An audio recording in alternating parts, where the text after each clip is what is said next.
زندگی ایک آئینہ ہے جس میں بیزار ہو کر دیکھو گے تو بیزار ہوتے جاؤ گے، اور مسکراتے ہوئے دیکھو گے تو مسکراتے ہوئے چلے جاؤ گے۔ کبھی کبھی سب کچھ جانتے ہوئے بھی چپ رہنا عقل مندی کی نشانی ہوتی ہے۔ زیادہ سوچنا بھی زیادہ اذیت کا باعث بنتا ہے، اس لیے خود کو مضبوط کریں یا پھر مصروف رہیں۔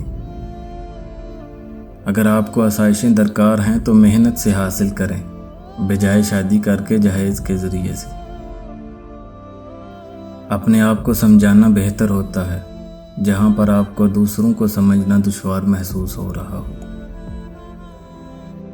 کسی کو اس کی ماضی کی وجہ سے مت پرکھنا چاہیے، کیونکہ شاید اس نے وہ جگہ چھوڑ دی ہو۔ خوبصورت زندگی کی تعمیر روزانہ کی کوشش اور دعاؤں سے ہوگی۔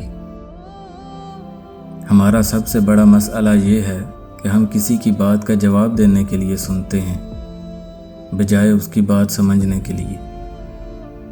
باپ چاہے کتنا ہی بوڑھا ہو جائے، ہر گھر کا مضبوط ستون وہی ہوتا ہے۔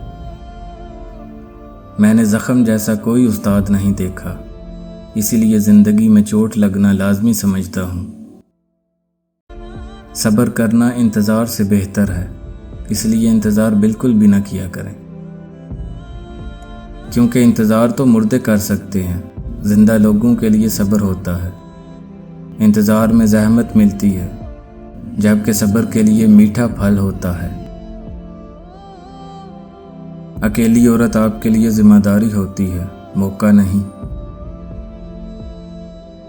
خوش رہنے کا راز اس میں ہے کہ آپ لوگوں کی باتوں کو اہمیت صرف اتنی ہی دیں جیسے چائے کے اوپر آئی ہوئی بالائی کو دیتے ہیں۔ اپنی غلطی جلدی ہی تسلیم کر لینی چاہیے، اور جب آپ درست ہوں تو خاموش رہا کریں۔ اگر کوئی کیل بن کر چبھنے لگے تو آپ فوراً ہتھوڑی بن کر اسے گاڑ دیں۔ تنہائی اختیار کرنے سے تمام سوالوں کے جوابات مل جایا کرتے ہیں۔ اکثر اوقات مردوں کو وہ عورتیں اخلاق سے گری ہوئی لگتی ہیں جو ان کے علاوہ کسی اور سے ہنس کر بات کر رہی ہوتی ہیں۔